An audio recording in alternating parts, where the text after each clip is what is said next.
Boa tarde, galera. Ih, tá todo mundo dormindo. Boa tarde, galera. Aí melhorou um pouquinho agora. Deixa eu ver se eu consigo ver as pessoas que estão aqui. Tem bastante gente. Quem aqui trabalha com programação? É dev raiz. Bastante gente. E quem não é?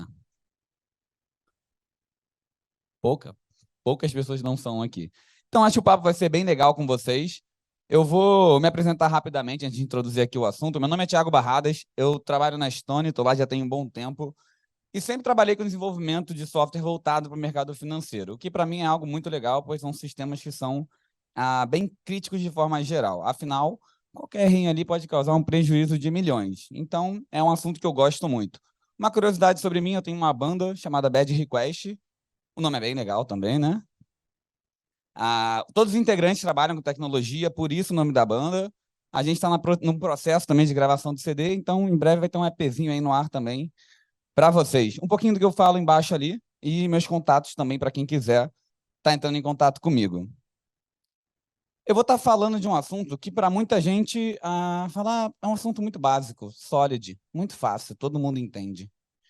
E acho que a grande motivação pela qual eu trouxe esse assunto é que eu, na posição que eu estou hoje na Estônia, eu tento construir um time, né, bem capacitado, e já como a parte já mais de liderança, líder de líder, cuidando, montando um time, eu percebo que num processo seletivo, por exemplo, ali, a galera não sabe bem o que é Solid. A galera acha que sabe, mas não sabe. E aí você vai entrevistar um dev pleno e ele chega lá e não sabe o que é Solid. Aí você fala, poxa, mas você é dev pleno mesmo? Você deveria estar na base, é o alicerce da programação. E aí eu botei ali, obviamente, um slogan, chamar um pouco mais também, acho que já resume um pouco do porquê o Solid existe, que é para permitir que a gente tenha ali o nosso software cada vez mais evolutivo, que ele possa crescer, que ele não nasce e morra logo após, pois não dá para dar manutenção mais nele ali.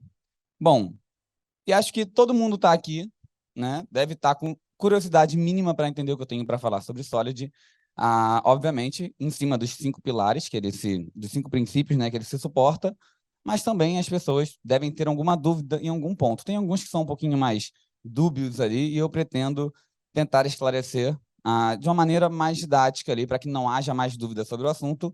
E quando a gente chega em uma entrevista e fala, poxa, estou pleno, estou sênior, saiba de fato, pelo menos o alicerce. Então, isso aqui é uma extensão ali, acho que, de tudo que a gente vê de base, tá? Tem orientação a objeto, design patterns, algoritmos, estrutura de dados, um monte de coisa, e o Solid é uma extensão disso, tá?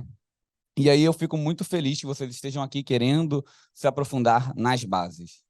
Então, primeiro, muito obrigado a vocês que estão aqui querendo ser programadores cada vez melhores. Algumas frases que a gente ouve... Opa, passei demais aqui. Algumas frases que a gente ouve, né, que acho que justificam o porquê que o Solid surgiu e porquê que esses princípios surgiram, é quando a gente vê pessoas falando, cara, não dá para mexer mais naquele código, esse código está meio ruim, eu não consigo, eu vou implementar uma nova feature e eu demoro muito tempo.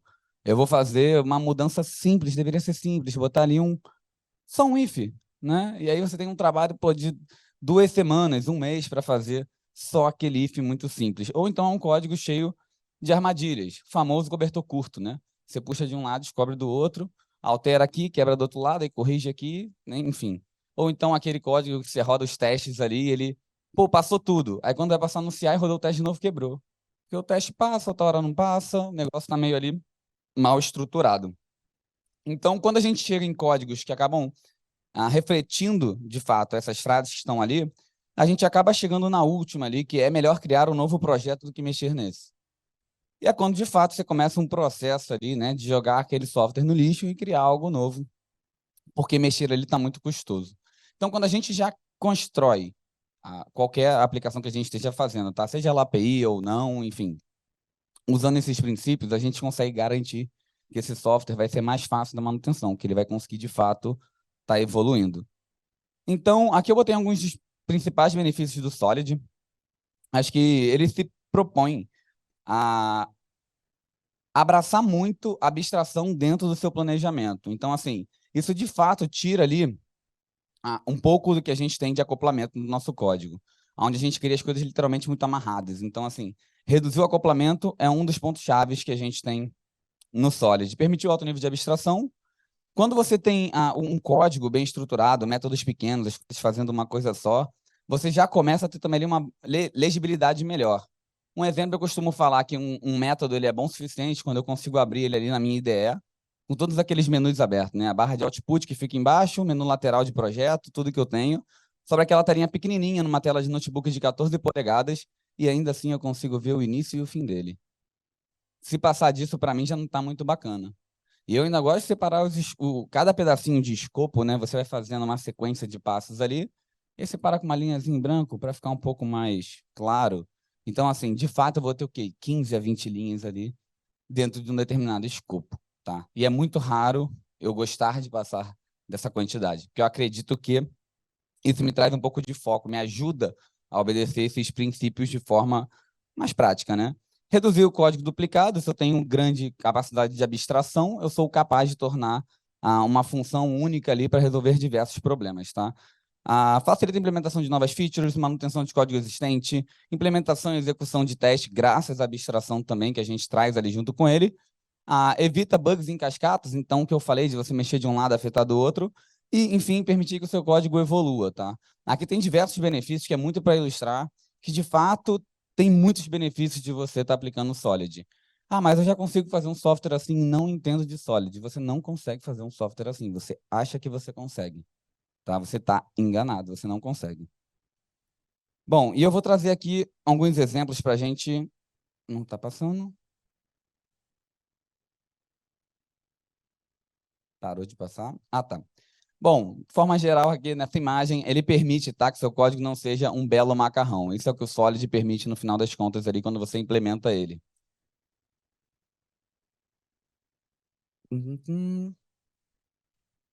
Passou agora demais, eu acho. Não, ainda não. A gente vai falar aqui do primeiro tópico, tá, do Solid. Então, basicamente, ele tem ali um princípio associado a cada letrinha, tá? E aí a gente vai falar de cada uma delas, vai usar algum exemplo que traga, de fato, a simplicidade do Solid para o nosso dia a dia.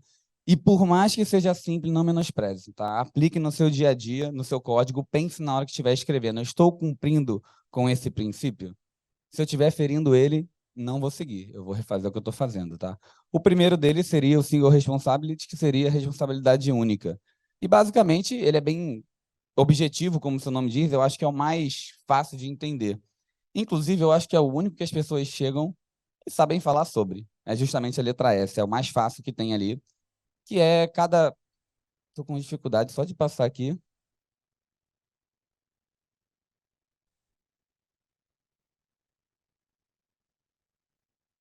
Não sei. Passou aqui. Ver a pilha, talvez. Tá bom. Uma classe deve ter um motivo para mudar e apenas um motivo, tá? E quando eu falo que ela tem apenas um motivo para mudar, significa que ela faz apenas uma coisa. E aí eu precisaria passar o slide para dar continuidade ao que eu estava pensando aqui, mas já passaram para mim, obrigado. E aí tem um bom exemplo ali, que é o motorista, que é o cobrador, né? Ele está fazendo duas coisas ao mesmo tempo. Esse é um exemplo que a gente acaba não se preocupando muito no dia a dia, mas, de fato, isso aqui não é uma responsabilidade única. Eu não sei nem por que as pessoas acabam fingindo que não estão vendo isso acontecer, que isso gera até um certo perigo, obrigado. Mas imagina que você está fazendo uma cirurgia. E o médico que tá fazendo ali toda a tua cirurgia está preparando uma coxinha em paralelo. Está fritando. Não faz nenhum sentido, né? Responsabilidade total. Essa é fácil de ver. Então, quando você tem um método que faz coisas muito absurdas, é mais fácil de você ver. Agora, tem momentos que se confundem. E principalmente em momentos onde existe uma condição ali de... Vou chamar a condição de parada, que é ou você faz A ou você faz B, né? Normalmente, na teoria, tá? O motorista cobrador, ele deveria estar dirigindo, parou, subiu o passageiro, ele com o veículo parado, ele faz o troco ali bonitinho e continua dirigindo. Na prática que a gente vê, ele pega, recebe o passageiro, ele já sai dirigindo e dando troco com o dinheiro preso no sovaco, vai andando e dá o seu jeitinho ali, o que mostra que isso de fato é bem perigoso. E aí, falando aqui da responsabilidade única, né? O conceito ele tem que ser estendido para todos os escopos, e a gente tem que conseguir olhar isso pensando sempre em abstração, tá? A gente tem que estar aqui fera na abstração. Quando eu pego um método, que seria uma ação, alguma coisa que tem que ser feita ali, eu vou fazer apenas uma coisa, tá? Naquele método ali.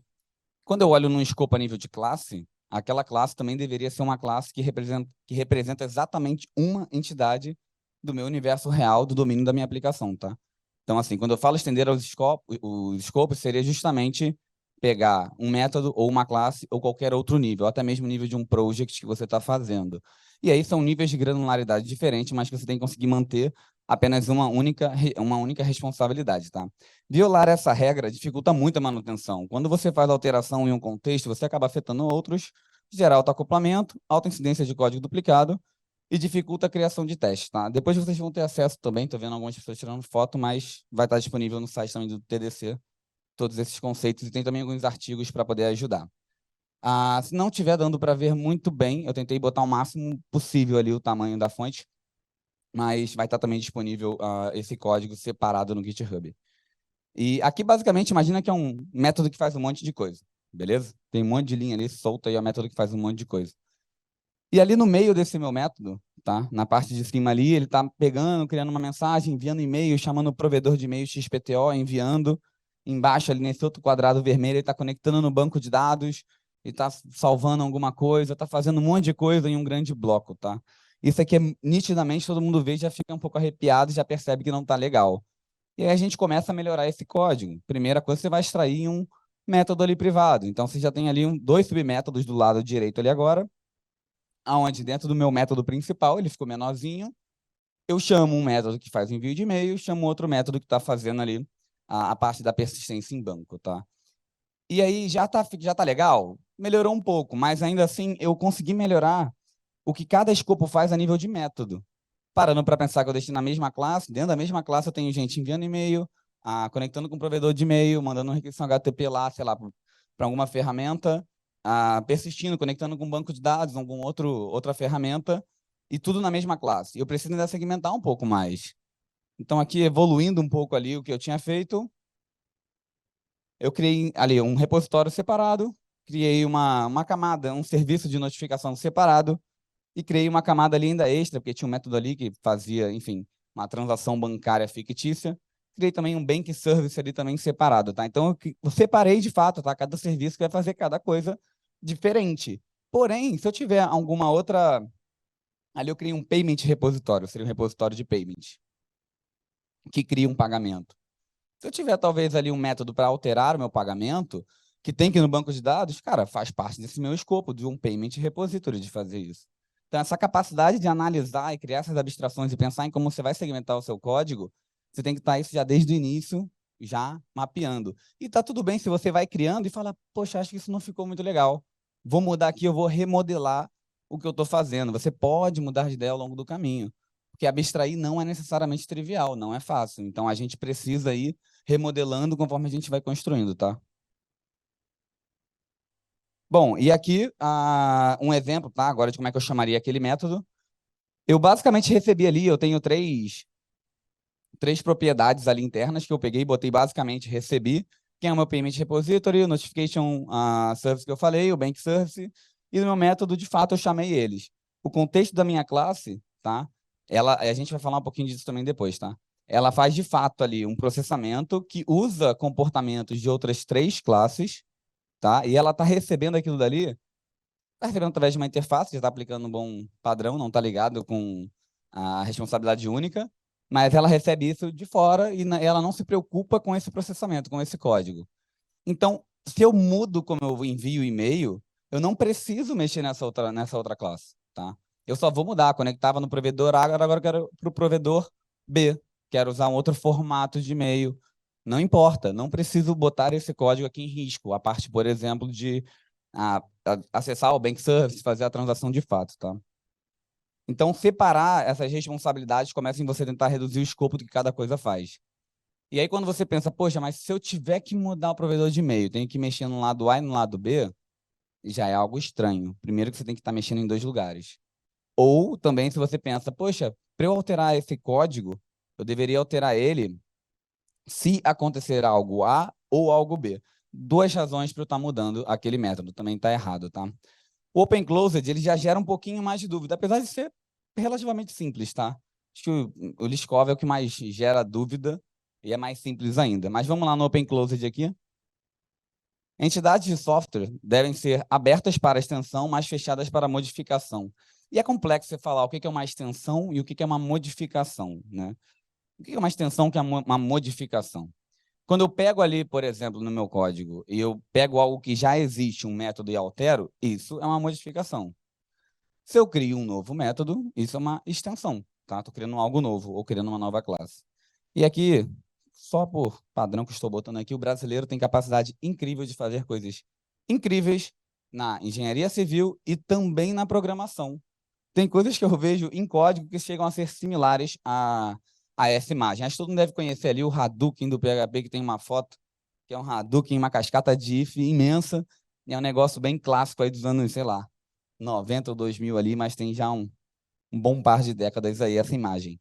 Bom, a gente tem aqui esse exemplo de como não fazer uma extensão, é pegar algo que já está construído e tentar fazer um puxadinho, tá? E é você tentar adicionar alguma coisa onde não deveria.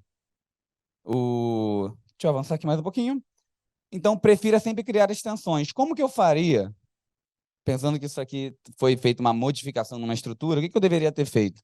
Nessa imagem aqui, que parece o Titanic ali do lado direito, né? Deveria deixar só o Titanic embaixo e construir a casa separada do lado. Tem que construir agora um outro quarto, vou construir do lado. Exceto se eu estava construindo, deixei meu alicerce pronto, tal, ali na casa, é diferente. Que não é esse cenário aqui, tá? Visivelmente foi feita uma modificação em uma estrutura que não estava pronta para comportar aquilo. Bom, prefira criar extensões, tá? Novos métodos, novas classes. Modificar comportamentos pré-existentes pode acarretar em bugs. O que a gente não quer é bug. O que a gente não quer é deixar o nosso cliente triste, é causar um impacto em produção. Evita que um método, tá, faça apenas uma coisa, comece a fazer duas. Ou seja, quando a gente está obedecendo o princípio do Open Closed, durante uma criação de algo novo, a gente já facilita a responsabilidade única.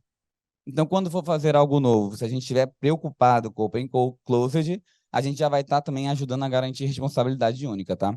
E um código estruturado nesse princípio tem uma nova implementação facilitada, porque de fato você não fica perdendo tempo se embananando ali com um código antigo. É legal que você entenda, porque não é só, não estou falando de você, tudo que novo aparecer, você tem que só criar métodos novos, tá? Porque às vezes você tem que repensar a tua arquitetura. Você fala, não, aqui eu vou ter que reprojetar, mexer, criar um novo pattern aqui para poder atender, dividir, enfim. Mas, de fato, não mexer naquele pedaço de código que já fazia algo segmentado. Você pode mexer num código pré-existente, principalmente em situações que você quer mudar um comportamento existente. Mas adicionar um novo comportamento dentro de um outro método, isso é muito ruim. E é muito comum você ver, por exemplo, um método que recebe um parâmetro. Tá bom, não recebe nada, nenhum parâmetro. Vamos imaginar aqui, não recebe nenhum parâmetro. Você quer botar uma nova funcionalidade ali, e você quer usar aquele método que vai ser mais rápido na teoria, você bota um parâmetro booleano ali dentro. E aí, de acordo com true, ele faz o comportamento A, e false, ele faz o comportamento B, e pior ainda, null, ele faz o terceiro comportamento, que é um nullable ali. Então, isso é péssimo, tá? Deveriam ser criados 3 métodos, cada um fazendo, no caso do nullable, tá? Cada um fazendo o que foi proposto a ser feito ali. Bom, vamos avançar aqui para um exemplo de código. E aqui não se apeguem ao if, tá? Ali eu botei alguns ifs, não sei se foi o melhor exemplo, mas de fato, imagina que eu tenho um método ali, process payment, que vai processar diversos tipos de pagamento, tá? De cartão de crédito, de débito, enfim, bank invoice é uma péssima tradução para boleto, mas foi o melhor que eu consegui. E de fato ali ele está fazendo tudo no mesmo lugar. Imagina que ele tem sequências de passos. Ali eu botei 3 ifs, mas imagina que ele tem uma parte que é incomum, que é comum para todo mundo, tem uma parte que não é comum para todo mundo. Então, um exemplo, quando eu faço um pagamento, por exemplo, de um boleto, eu posso ter ah, multa, mora, algumas taxas que eu não tenho, por exemplo, no pagamento com cartão. Com cartão eu tenho parcelamento que eu não tenho com boleto. Então, assim, eu começo a botar uns ifs específicos e pode ser que eu mexa nesse meio do caminho e um afete o outro. Eu vou corrigir um comportamento de boleto e acaba afetando ali o meu cartão de crédito, tá? E aí, algo muito comum utilizado, tá, para resolver a questão do Open Closed é usar o Design Patterns Strategy, que basicamente é você ter uma interface onde você tem diversas implementações ali de classes concretas que, de fato, vão resolver o problema para cada assunto que você quer, para cada especificidade. Nesse exemplo aqui de implementação de cartão de crédito, eu criei ali uma interface, cortou um pouquinho ali em cima, mas basicamente é um iPayment Service que tem ali um Process Payment. Para qual tipo de pagamento? Sei lá, tanto faz. E aí eu criei 4 implementações, né? Uma de cartão de crédito, uma de Bank Invoice, uma de debit card e já até adicionei ali o Pix, que agora eu sou moderno e pago com Pix também. Então, se eu quiser estar fazendo um pagamento com um Pix, a lógica de Pix está dentro desse cara, por mais que ele implemente a mesma interface. Eu começo a segmentar como cada coisa funciona. Primeiro, que se eu tenho que alterar um comportamento de cartão de crédito, por exemplo, eu vou alterar só naquela classe concreta. Por mais que o meu contrato, a minha interface para fora, seja a mesma em todos eles, tá? E aí, o principal ponto desse camarada é quando você precisa também adicionar uma nova funcionalidade, onde você não impacta o que você tinha antes, tá? E aqui, esse aqui é um exemplo, tá? De como que eu estaria chamando, por exemplo, ali. Eu botei um outro pattern aqui, seria uma factor, botei ali um payment service factor, que a partir do meu payment type, ele descobre quem que tem que ser resolvido para ele, tá? Vou mostrar também um pedacinho dele, mas basicamente ele vai ver, pô, o meu type é o quê? É cartão, então ele vai devolver um payment service de cartão de crédito. É bank invoice, então vou devolver um payment service que resolve para bank invoice. E ele faz o processamento do pagamento e devolve o resultado, ponto. Se eu tiver que implementar um novo método de pagamento, sei lá, criptomoeda, eu não preciso mexer nesse meu método. Esse método aqui não tem que ser mexido. Eu já começo a fechar, então, aqui, tá?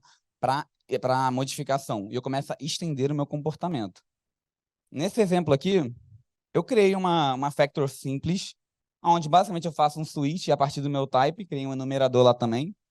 A partir do meu type, que é o enumerador, eu retorno um tipo, tá? E ainda assim eu não gosto desse modelo. Eu prefiro usar em algum reflection, alguma coisa que consiga de fato entender primeiro. Para cada enumerador desse, eu deveria ter um processador de pagamento, tá? Então, eu já iria verificar isso também, quando eu fizesse startup da minha aplicação. E a minha factor, ele iria usar um reflection para poder estar obtendo dinamicamente ali, cara, quem que é a implementação para cada tipo. Se eu tenho que criar uma nova classe, eu não botei aqui porque o código de reflection fica muito feio, tá? Fica um negócio bem feio de se ver. Mas se eu tivesse que criar aqui um novo payment method e implementar isso, eu iria criar a minha classe, iria mandar implementar minha interface do iPayment Service, iria adicionar ali no meu enumerador, falando, não, agora tem criptomoeda. Tá ali, cripto, e pronto, estaria implementado. Desde o momento que eu recebo um pagamento daquele tipo, ele funciona. Eu não mexi no código de cartão, não mexi no código de boleto e não mexi em outros códigos que poderiam quebrar. Então, eu começo a evitar de gerar impacto, tá, em outros códigos ali. Falar agora do Liscov, acho que é um dos que geram mais dúvidas. E, na minha opinião, acho que é o mais simples de todos. Tá? Ele, de fato, é bem simples. É porque o nome dele não é tão claro. Ele não tem a intenção de deixar claro o que ele está se propondo ali como os outros. Mas ele basicamente diz que objetos devem ser substituíveis por seus subtipos, sem alterar a funcionalidade capaz de afetar apenas a especificação das classes. O que significa, basicamente, você pode trocar um pai por um filho e o comportamento tem que ser esse mesmo, valeu? E eu não tinha uma imagem que nem eu botei nos outros, então botei um gatinho fofo, vestido de leão, que eu vou usar uma analogia de gato, leão e felino, então é só para momento de fofura. E o princípio de Liskov, né, ele diz, ele estrutura o código, tá, para que o funcionamento seja o mesmo para componentes similares, ou seja, componentes tanto que sejam filhos do mesmo pai, ou que sejam, no caso, pai e filho, né? Se um pai pode ser utilizado como um parâmetro em uma determinada função, um determinado método, um filho tem que poder passar por ali, tá? E se um filho, ele pode ser aceitado como parâmetro, mas a especificação ali diz que é o pai dele, imagina que é uma classe abstrata que não pode ser instanciada, tá? Então, outro filho dessa mesma classe abstrata tem que conseguir também ser processado ali. E o grande problema disso é que a gente até tenta fazer esse tipo de abstração, mas quando você acessa ali com esse outro, com esse filho, ou com, enfim, um outro subtipo do pai, quebra. Ou você mesmo bota um erro proposital, tipo, throw exception, qualquer coisa, entendeu? Você joga uma exception, mas não deveria. Porque a tua assinatura que está errada, então, ela deveria especificar quem que ela aceita. Ou a tua abstração está errada, a tua interface deveria ser outra, com outras quebras ali dentro. Então, o princípio de Liskov, ele diz basicamente isso, tá? Você tem que poder substituir um filho onde aceita o pai. Sem abstração, né, de forma geral, o código se torna difícil de manutenção e você também não consegue aplicar o princípio anterior, que é o Open Closed, que em hierarquia, ele impacta, que nem eu tinha falado antes, a responsabilidade única. Então, vai sendo um efeito tudo em cascata, um princípio vai ajudando o outro. Um exemplo aqui simples, imaginando uma hierarquia, tá? Acho que de herança ali, de forma geral. Se eu tenho um método que aceita cadeira, e eu tenho ali 2 filhos, né, uma cadeira de balanço e uma cadeira de rodas, eu deveria poder passar qualquer uma instância de uma cadeira de balanço ou de rodas, onde aceita cadeira e deveria funcionar. Porque a cadeira de balanço é uma cadeira também, e a cadeira de rodas também é uma cadeira. Então, nesse cenário, é só disso que trata esse princípio, tá? É literalmente simples assim. E supondo que cadeira seja uma classe abstrata que eu não posso instanciar ali, e eu não posso, de fato, dar um new ali, passar uma cadeira ali dentro, mas eu deveria ser capaz de, se eu tenho no meu parâmetro recebendo uma cadeira, também ainda assim passar esses 2 irmãos e funcionar da mesma maneira, tá? E para o felino, um exemplo ali, né? Dividir em gato e em leão, e também mesmo cenário. Se aceita um felino, deveria passar gato ou leão e deveria aceitar. E aqui tem um exemplo, ainda a maioria está no meio de pagamento, acho que é a coisa que eu consigo mais pensar assim, facilidade, mas também cortou um pouquinho ali em cima, mas era uma classe chamada Transaction, que tem ali o Original Amount, seria o valor original, e o Interest Amount, que seria o valor de juros. E aí eu tenho ali uma implementação, né? Perdão, um subtipo chamado Credit Card Transaction que herda de Transaction. Tentei fazer uma abstração, só que eu fiz ela ruim, porque essa parte de Interest Amount não é aplicável a Pix. Pix não tem juros. No meu cenário, tá? No meu mundo. Pode ter algum lugar ali que as pessoas apliquem, mas nesse mundo aqui não é aplicável. E aí eu botei, por exemplo, para lançar uma exceção, porque eu implementei uma interface, tá? Que, de fato, para ele não faz sentido, né? Perdão, eu herdei uma abstração que não faz sentido. Então, peguei e joguei simplesmente ali uma exceção. No método do lado, add transaction, o que eu fiz? Eu recebo uma transação, aí eu somo com o valor original e somo com o valor desse valor de juros para obter o valor total. Se eu pegasse ali, por exemplo, passasse no Pix, ele iria quebrar porque ele joga ali, por exemplo, a uma exceção. Parece bobo porque é um contexto de exemplo, tá? Mas na vida real a gente pega e você fala, poxa, mas eu estou estendendo aqui um cara, eu não posso passar ele quebra, você tenta usar isso, e você tenta herdar o que já existe, ao invés de tentar pensar como é que funciona a tua abstração. Tchan. Aí aqui, o que eu fiz para mudar, né? Primeiro, eu peguei na minha transação e falei, tá, na minha capacidade de abstração, uma transação, na verdade, não tem juros, ela tem outra coisa. Ela tem ali um método que é get total paid. O que eu quero saber é o total pago. E aí o meu cartão de crédito implementa, o Pix também. Cada um faz do seu jeito. Para cartão, ele considera juros. Para Pix, não, porque é a regra de negócio pura dele. E ali na minha classe order, que tenta obter esse valor total pago, ele chama um submétodo que aí para cada cenário, de acordo com o que for, ele vai saber se resolver. Se a transação que eu receber for uma transação de cartão, ele vai considerar os juros. Se for uma transação de Pix, ele não vai considerar. E aí ele vai, de fato, enfim, uma transaction ali pode ser substituída pelos seus filhos. Nesse cenário, a transaction sozinha não poderia ser instanciada, tá? Uma classe abstrata que não faz sentido existir sozinha. Interface segregation, acho que é um dos pontos mais importantes que a gente tem que ver quando a gente fala ali de Solid. A interface por si só, tá? Acho que é um dos componentes mais importantes na orientação a objeto como um todo. E também é uma dos termos que as pessoas não têm profundidade. E aí tem perguntas simples, tá? Pergunta simples de entrevista. Vamos lá, o que é uma interface? Qual a diferença de uma interface e uma classe abstrata? E a galera se enrola, não sabe o que é uma interface, de fato. Fala, é um contrato e tal, mas para que serve? Qual o benefício de usar? O que de fato, qual que é o ganho de você estruturar teu código pensando em comportamento? Qual que é a vantagem quando você está falando, por exemplo, de teste? Tem diversas vantagens e as pessoas não sabem, de fato, responder isso no dia a dia, numa entrevista. E isso, de fato, eu acho que é a principal motivação, tá, até dessa talk. A galera não está se preocupando mais com as bases. A galera está indo muito para alto nível. A galera pega o código e é tudo muito abstrato, você programa tudo muito em alto nível, você não sabe como que as coisas acontecem por fora. Você pergunta de ponteiro para a galera não faz muita ideia do que é ponteiro e como é que funciona. Então, parece que estamos pulando ali a aula de estrutura de dados, estamos pulando o básico, estamos querendo ir direto, se como é que é? Não sabe andar, já está querendo correr, né? Então, tá acontecendo um pouco disso. Bom, a segregação de interface diz que interfaces específicas são melhores do que uma genérica que tenta resolver tudo, tá? Não devo ser obrigado a implementar métodos que não utilizarei.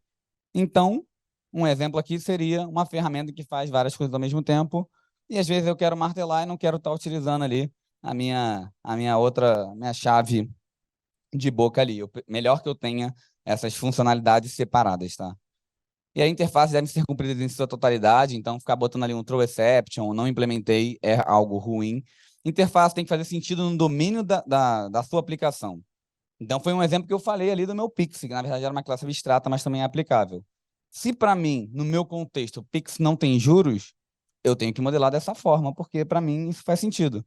Se para você o que tem juros, que pode ter uma cobrança adicional, é um pedido, independente do tipo de pagamento, modela dessa maneira. Entende o teu domínio para você modelar.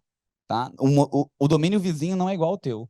Se basear como inspiração no domínio vizinho, legal, mas não necessariamente ele é igual ao teu. Criar composições de interface ajuda muito. A gente vai ver ali que, cara, é prático a gente usar duas, três interfaces e criar uma nova interface que erra do comportamento das outras. E como visto até agora, o uso de interface facilita também as implementações anteriores. Aqui eu dei um exemplo, tá, de um ser vivo que está sendo ali, tá, uma interface de um ser vivo e tem ali a de humano e também fiz ali a de animal ali também. E a gente tem alguns comportamentos que para o ser vivo pode fazer sentido ou não, depende do seu modelo, mas que para mim não estava fazendo sentido. Eu tenho ali, por exemplo, speak e passa uma mensagem. Talvez um animal não fale, eu vou botar ali um throw exception porque o animal não vai falar. E aí eu tenho o move, que talvez faça sentido estar em todo mundo. Eu tenho uma modelagem específica, aonde quando eu faço essa implementação, começa a aparecer diversos throw new exceptions ali. E quando eu olho a minha abstração, ela de fato não representa a minha realidade, né? O que está no meu mundo real, tá?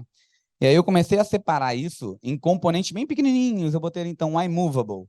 O iMovable é uma interface que só tem o método move. Pronto, simples. O meu iTalktive só tem o speak. E aí eu quebrei em diversas interfaces e eu consigo dizer, por exemplo, ali, que, um exemplo, meu ser vivo, que é uma interface, ela herda do iMovable, ela também se move, tá? Assim como o meu iAnimal, que seria um animal, ele herda de um ser vivo. Consequentemente, ele também se move ali, né?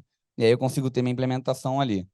E aqui um exemplo de quando eu pego uma interface e herdo outras, seria eu ter ali, por exemplo, um iHuman, que seria o meu humano, e eu tenho ali um iBomb, por exemplo, né? Que seria uma bomba. É um exemplo muito bom esse, né?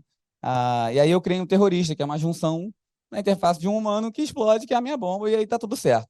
Eu poderia implementar chamando as duas também, daria certo, tá?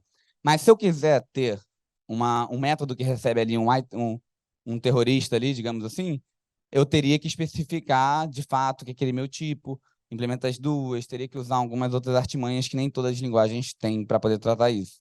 Então, de fato, eu faço a herança ali de outras interfaces. Meu tempo está acabando. Acho que ainda tem alguns minutinhos, 2 ou 3. Bom, o último ponto, a inversão de dependência, tá? Não confundir com injeção, tá ligado basicamente que deve-se depender das abstrações e não de objetos concretos. Falei bastante de interface aqui. E quando a gente para analisar essa imagem, que não é das melhores, mas ninguém pega uma TV e bota na tomada e chumba a tomada ali. Liga direto, fio. Porque você quer poder desplugar e botar outra coisa. Você quer poder substituir qual objeto está plugado, né? Então, basicamente seria isso. Você não vai ficar soldando coisas na tua classe, você não vai gerar acoplamento com isso. Então, basicamente, a inversão de dependência, ela permite que você troque o que está plugado. Se você depende, tá, de uma classe concreta, você já está ferindo esse princípio. Então, ela reduz drasticamente o acoplamento, acho que é um dos pontos mais importantes, como outros princípios, né, dependem do bom uso de interface, e facilita ali a troca de componentes do sistema, bem como a implementação de testes. E aí, isso aqui está bem ligado também com injeção de dependência, que é diferente de inversão de dependência. A minha capacidade de inverter uma dependência é usar a dependência A ou B a hora que eu quero. Injeção de dependência é o fato de eu injetar uma dependência através do meu construtor ali, por exemplo, e falar quem que eu quero utilizar. Nesse exemplo aqui, eu estou utilizando um cartão de crédito, estou dando um new ali dentro, e chamo o cartão de crédito, perdão, person.creditcardpay, né? E está totalmente amarrado ali o meu pagamento. Eu só posso usar um cartão de crédito, né? E aí aqui no meu outro exemplo, que eu já está um pouquinho melhor, eu passo o meu cartão de crédito através do construtor. Aqui eu estou fazendo injeção, estou usando junto, mas não é esse o target aqui da inversão, tá? E aí aqui, quando de fato eu vou fazer a minha inversão, eu criei um iPayment Method, onde eu tenho qualquer tipo de pagamento. E esse camarada assim, ele é uma interface. Repara, eu tenho diversas implementações para ela. Então, a minha classe, que depende de um iPayment Method, eu posso passar um cartão de crédito ou qualquer outra coisa que implemente essa interface. Então, eu posso ficar trocando essa dependência dele. Uma questão de teste unitário seria ali um famoso mock que você cria para simular qualquer comportamento externo. Então, se você recebe no teu construtor, você cria um mock, você passa no construtor, você troca, você inverte aquela dependência dele, também injeta, mas também inverte, né? E aí, de fato, você consegue mudar aquele comportamento e testar somente o teu escopo, que é o grande objetivo do teste unitário. Teste unitário você não chama e testa tudo em cascata. Você isola aquele pedaço de código, você simula tudo que está fora, para que ele não interfira nos seus resultados, tá?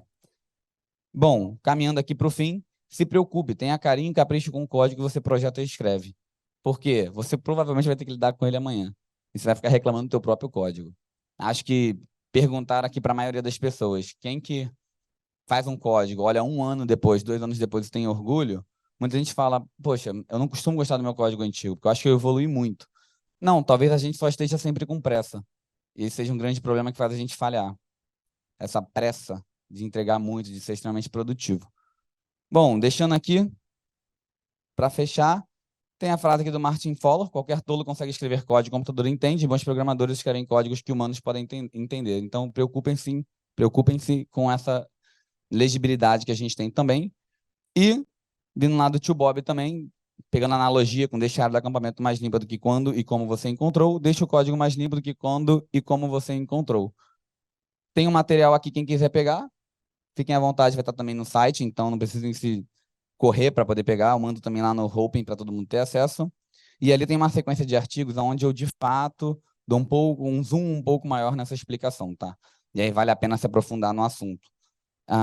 E é isso, acho que não vai ter muito tempo de perguntas. E obrigado, gente.